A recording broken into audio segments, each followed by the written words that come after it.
আল্লাহ রাসূল বলেছেন হাদিসে যে এই রোজার প্রতিদান বিনিময়ে প্রাপ্য আমি আল্লাহ রাব্বুল আলামিন নিজেই দেব। জোরে বলেন সুবহানাল্লাহ। তাহলে এটা আল্লাহ কেন বললেন? আল্লাহ কি নামাজ পড়লে তার সওয়াব দেবেন না? আল্লাহ রোজা রাখলে কি তার সওয়াব দেবেন না? হজ করলে তার সওয়াব আল্লাহ কি দেবেন না? কিন্তু এই রোজাকে কেন নিজের দিকে নিসবত করলেন যে রোজার সওয়াব আমি আল্লাহ নিজেই দেব? জোরে বলেন সুবহানাল্লাহ। এর কারণ হলো যে রোজা এমন একটা আভ্যন্তরীণ গোপন ইবাদত, যে ইবাদত আল্লাহ সারা দুনিয়ার কোনো মানুষ জানে না। ঠিক কিনা বলেন? নিজের স্ত্রীও জানে না।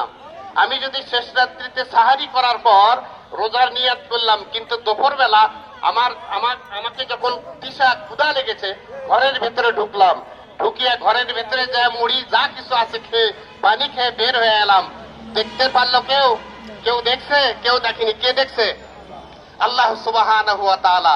এই জন্য নামাজ পড়লে আমরা সবাই দেখতে পাই, আর হজ করলেও সবাই দেখতে পারে। যাকাত দিলেও যদি আমি গোপনে দেই, কিন্তু যাকে দিলাম সে তো দেখলো যে যাকাত দিল।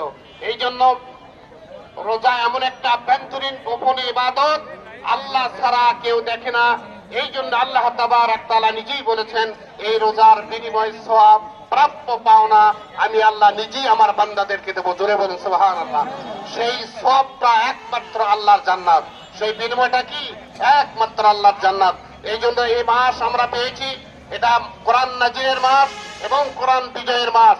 এই মাসে আমরা আল্লাহ পাকের এই সিয়াম পালন করিয়ে তাকওয়ার পথ অর্জন করে আগামী দিনে এই দেশে কোরআন সুন্নাহর আইন বাস্তবায়ন করার পদক্ষেপ গ্রহণ আমরা করব। আল্লাহ রাব্বুল আলামিন যেন আমাদের সকলকে উদাত্ত আহ্বান জানিয়ে সকলের সুস্বাস্থ্য দীর্ঘায়ু কামনা করিয়া আমি আমার আলোচনা এখানে শেষ করছি। আসসালামু আলাইকুম ওয়া রাহমাতুল্লাহ।